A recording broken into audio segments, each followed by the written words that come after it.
Boom! What's going on, everyone? This is Steve Larsen. Welcome to another incredible episode of Sales Funnel Radio. Excited that you guys are here. Today I want to talk to you guys a little bit about my next steps.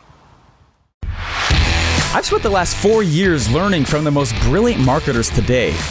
And now I've left my 9-to-5 to take the plunge and build my $1 million business.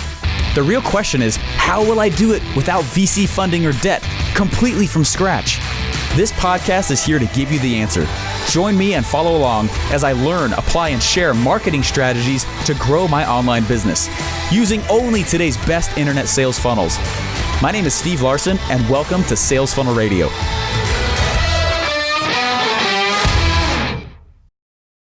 What's up, my friends? I am actually here hanging out at a park that I usually take my kids to, and they love this park.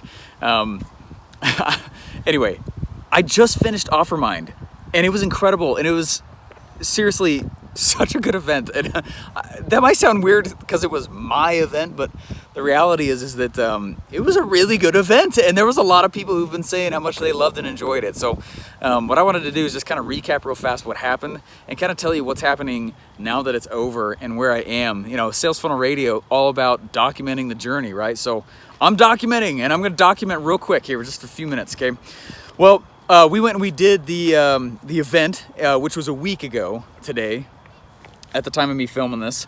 It was a week ago, and it was awesome. It was intense. Oh my gosh, it was aggressive. So by contrast, a year ago, the first OfferMind was 130 people. 130, 140, 150, right? It was around that kind of that kind of range of people showing up. And it was cool. The only problem is that most of the tickets were free. In fact, they largely were free. They got them for free as part of going off and buying these other things. And that's okay, but it pre-frames the brain, right, to free stuff. So when you actually go to sell, it's just harder, right? It's just a little bit more challenging to pitch a free room. Now, I understand everybody's in a different scenario in their life, and I'm not making fun of that at all, but that's just the reality of those who come to an event, right? If it's a completely free event, it's very different than even if they just pay just a little bit, right? And so filling events is hard. It's real hard. I kept track, and it was I think it was 16 separate campaigns, not ad campaigns. The one of those was an ad campaign. 16, which means 15. 15 other campaigns besides ads that I ran in order to fill that event. That was hard, okay? That was as hard as the event itself, if not harder, actually. Filling events is hard. I always want to do awesome and do right and over-deliver for the people who come to my events, but it was hard. It was very challenging to go do that. And anyway, so the event happened though, and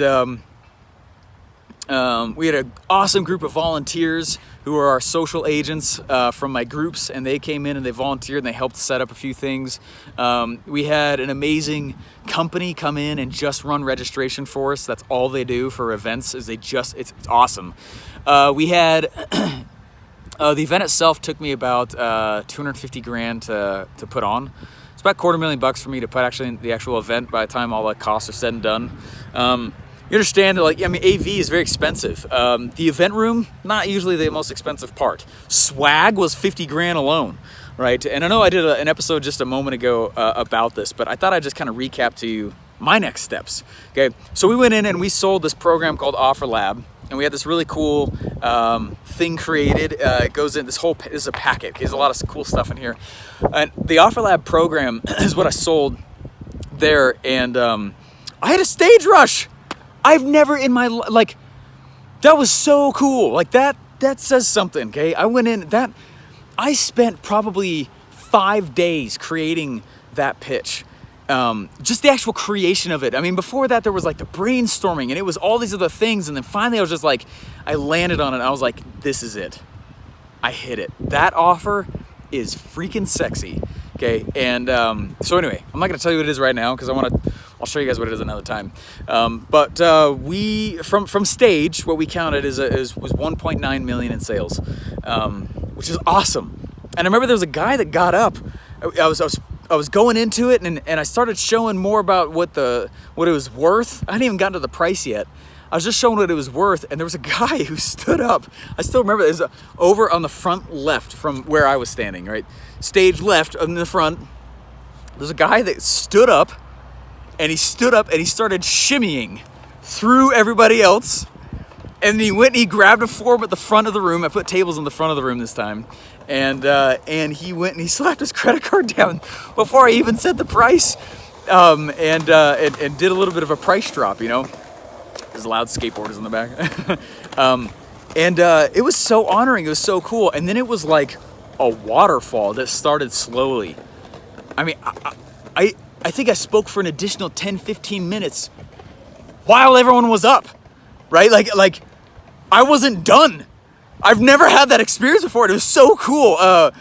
Brandon Fisher, who is one of my good friends, he's also a guy that does a lot of filming for me. Right? He created Fish Dog Productions. He does a lot of filming for Russell. He does a lot, anyway, very talented guy. Been around this world like crazy. Comes in and films a ton for Russell. His actual programs, Russell does, right? Brandon goes in for him. Anyway, it was cool afterwards because Brandon sent me a message and he's like, dude, I've never seen anyone besides Russell actually do a legitimate stage rush. Huge congrats to you. And I was like, that's so cool. Do you say, man? Oh my gosh. Like, I was freaking out. It was so cool. Anyway, so it's a stage rush. And you have to understand, it is exhausting just being the speaker on stage, let alone putting the event together. Now, I had help, a lot of help, right? Austin and Colton, they killed it. Sorry, switching hands here. Austin and Colton, they killed it while we were selling this thing. It was so good. It was tons of fun. Absolutely enjoyed having them. But like for 3 of us to pull off an event where there's 650 tickets sold, that is not normal, right? And we suffered because of it. Okay, I'd have no desire to go through that again. That was physically painful. Okay? And I mean that in all reality. After day 1, I went back to my hotel room, and what I always do, especially when it's like that intense, I grab the hotel towels. It's here in Boise, but I always stay at the hotel that I'm speaking at because you're right there, and I need to stay in the game. You know what I mean? So what I did is I went and I grabbed all the ice. Hotel ice, and I grabbed like hotel towels and I lay them out either on the floor or on the bed, and I will wrap my legs in ice till they're completely numb. Okay, it's like, and you got to put enough ice on there that it doesn't melt. Okay, so it's like sticking to your skin and stuff. Anyway, so I totally did that, iced out my legs and got them all numbed out and everything. And anyway, it was physically very challenging. I'll just tell you right now, I was in a lot of pain, and this type of headache that comes from something like that is pretty big. And I've had some people reach out and they'll be like, well, Steven, why do you do it then? What are you talking about? You have any lives that just helped? Like, whether or not they bought my program, which I think everybody should, okay? And you might laugh like, well, of course you would say that. Okay, but seriously though, like, whether or not they did, that was one baller event. I mean, my gosh, like, the ranting reviews, I heard one person have a negative review, and it's because we didn't have the piggy banks there. I was supposed to give piggy banks out because it was part of the offer. So frustrating, guys. Like, we got it from this company in China, and they were like, okay, it's on its way. And we were like, sweet, it's going to be here, like, within enough time. And then a few weeks later, we got a message saying, oh, meaning the plastic to create them is almost here. And we were like, okay, but that's not what you said. You said they were on the way. So anyway, what we're going to be doing, though, is we're actually boxing up each of those things because we said we'd give them to you, so we owe them to you. So we're going to box them up, and we're going to ship them out to everybody who was at the event, which is super cool. So negative thing turned into a positive, you know what I mean? So obviously on our penny. So we'll go off, and we're gonna ship that out to everybody along with, I think there's something else as well, just super frustrating, our bad. But that was the only negative comment I heard from the entire thing. And usually there's some negative comments that pop up from events. I've done a lot of events. I've done a lot of speaking in a lot of places, and there's always someone. And anyway, but it was an awesome event. Oh my gosh, it was awesome. So what happened though is like, so it's a Monday, Tuesday, right, that the event is. Wednesday, I woke up and I don't think it had hit me yet. I was tired, but I was like, just I was kind of riding the high, to be honest. 1.9 million, like what? It's crazy. Super exciting, very honoring. And, anyway, so we had to go take down the event. Not all the room. The AV team takes that down. The event hall takes that down, Boise Center where we had it. But we had a room with just all the stuff. Just stuff on stuff on stuff, right? There's just stuff, leftover swag, all this we're talking a huge room. So we rented a U-Haul. Again, that's how we got it all there. And it took 2 trips. It's that much stuff, okay? Because we ordered like a lot of everything.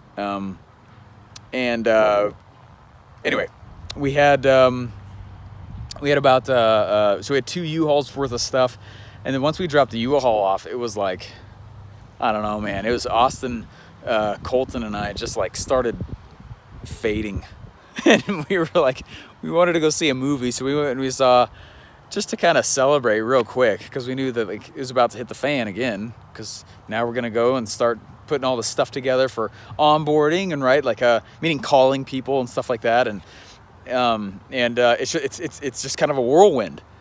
And so we went and we decided, hey, let's go see this movie. And I think none of us I didn't eat almost the entire event. I didn't realize that. I was just so dialed in. Like day 2, I did not eat the whole day. The first time I ate was at like 10 p.m. room service. I just forgot. Same thing with like day 1. I think I had some food. Wednesday, when we were tearing down the event, we had a little bit, but not really. So we were starving. We were just super hungry, sprinting around. None of us really slept much most of the event. And at the end of it, we went and we ordered, I think, $71 worth of concessions from this crappy movie theater. I mean, this is like the most dumpy movie theater I've ever seen in my life. Like, oh my gosh, it was so bad. I'm pretty sitting down made me want to wash my hands. Like, it was a crappy movie theater, man. It was so bad. But anyway, we didn't care. I don't even remember really what the movie was about. I don't even remember what movie we saw. Oh, it was the new Men in Black. Wasn't that good. Not enough of a Hero's Journey in it. Anyway. So we end up, I'm just kind of recapping what was going on with it. Anyway, we started making calls. We've been chatting with tons of people and bringing people into this program. And it's been awesome. Really, really enjoyed it. Had a lot of fun with people. And that's where we've been. So I'll tell you right now. So that's kind of the recap on what happened. The event cost $250,000. We pulled in 1.9, and which is exciting, obviously. And it's impressive. It's cool. I feel really satisfied with it. But you guys have to know, I'm tired.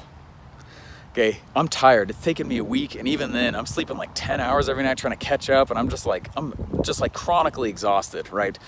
And so, one of the things that we're starting to do is I've started thinking through the longevity of me, and what does that require? So pretty much. So we have this tradition that we do in my business, and I call it the cookies. I say, what's your cookie? And what we do is we each, around a certain dollar amount, we'll be like, okay, for $500, what would you want that's around $500 that's a cookie that when we get these really critical things done, we can go get the $500 thing, all right? And so we each name what our individual motivational cookie is.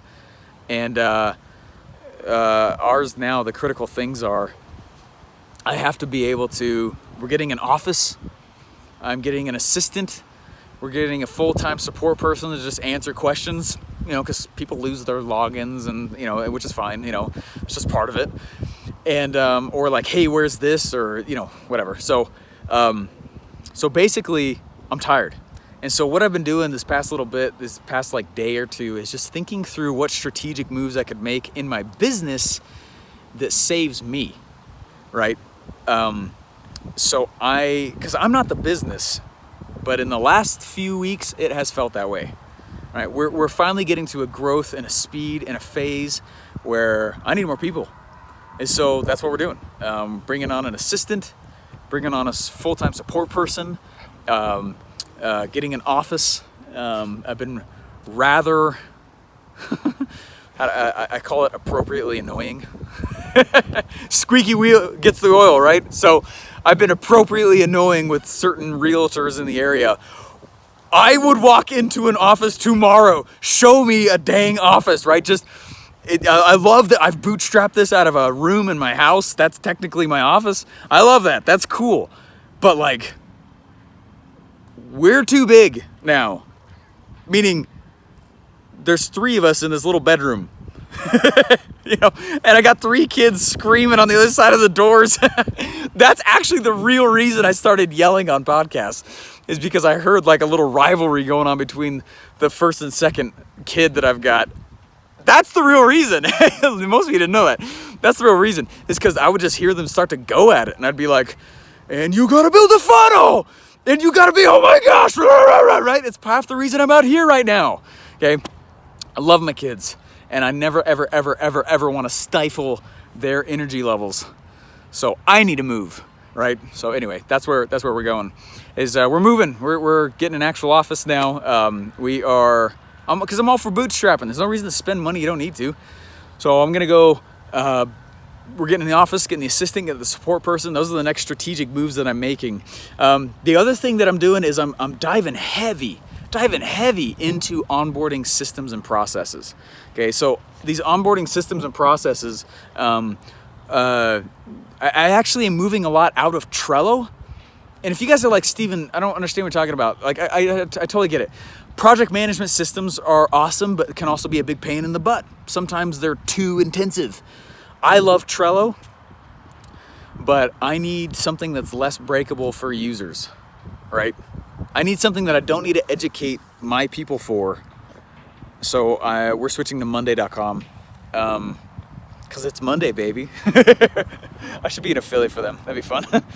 So we're going to go to Monday.com, and we're changing and transitioning everything over to from Trello into Monday. We're putting more onboarding processes in place. I have a phone team, a back-end phone team set in place. I have a funding team set in place, and that's kind of where I am. So right now, it's a lot of stuff kind of in the air, but on purpose. Because what I want to do, you guys, I want to drop one little nugget here, because I know I've been talking a lot, and it's kind of a unique podcast episode, and I know that, okay? It's not the normal one, but I always want to build certain things slowly. And the reason why is, like, it's funny, I do this, and then I heard Dana Derricks mention this as well. He's like, yeah, I want to build stuff slow so that I can build a system behind it. And I was like, oh, that's awesome. I've been doing that, but I hadn't never put it to words like that. So one of the things I like to do is build these systems slower than it looks like I could. But it's because what I'm doing is I'm building a system behind it. So as I'm doing the thing that I said I would do, right? Oh, hold it upside down. As I'm doing the thing I said I would do, boom, right?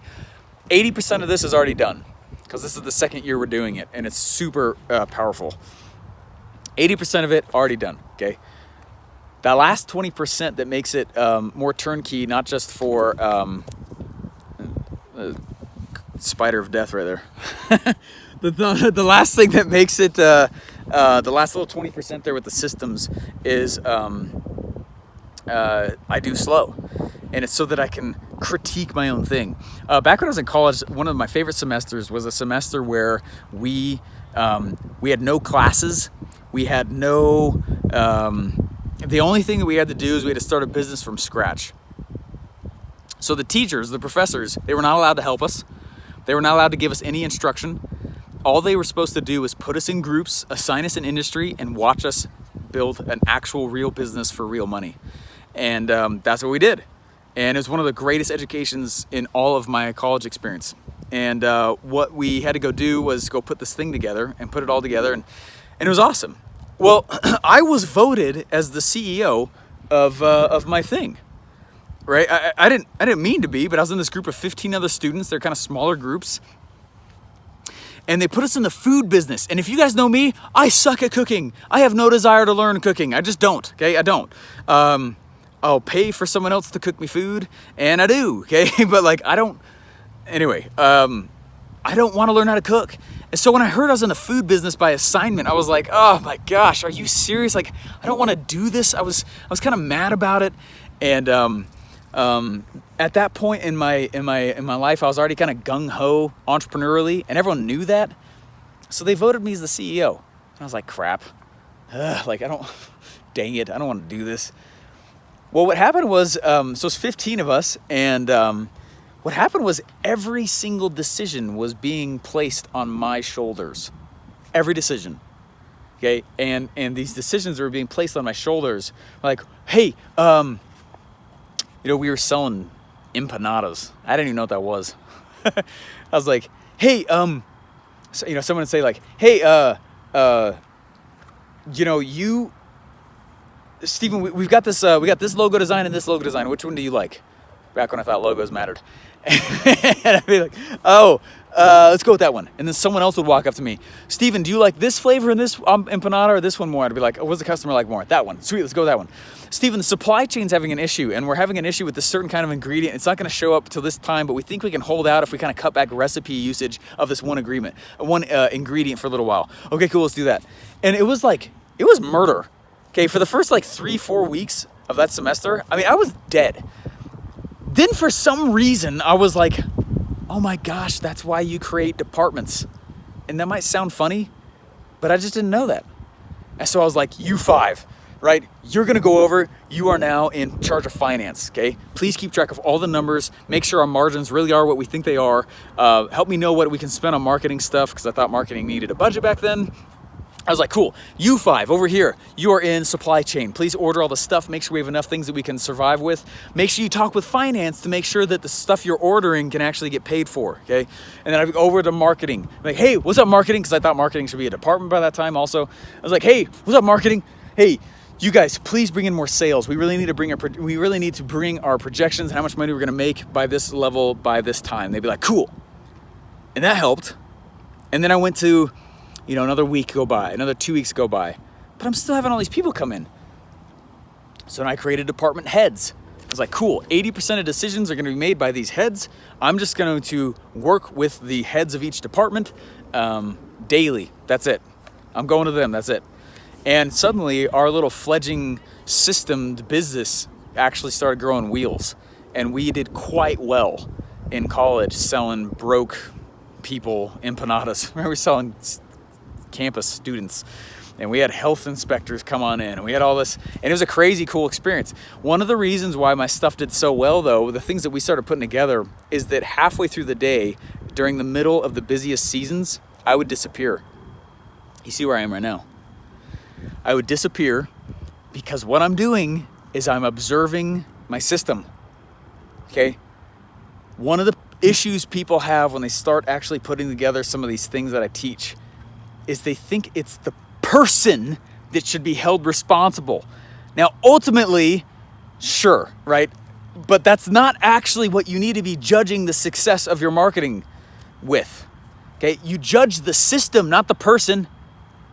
There was a time a while ago, okay? So don't think this is happening right now. There was a time a while ago I was like, why aren't these individuals doing this thing that I asked?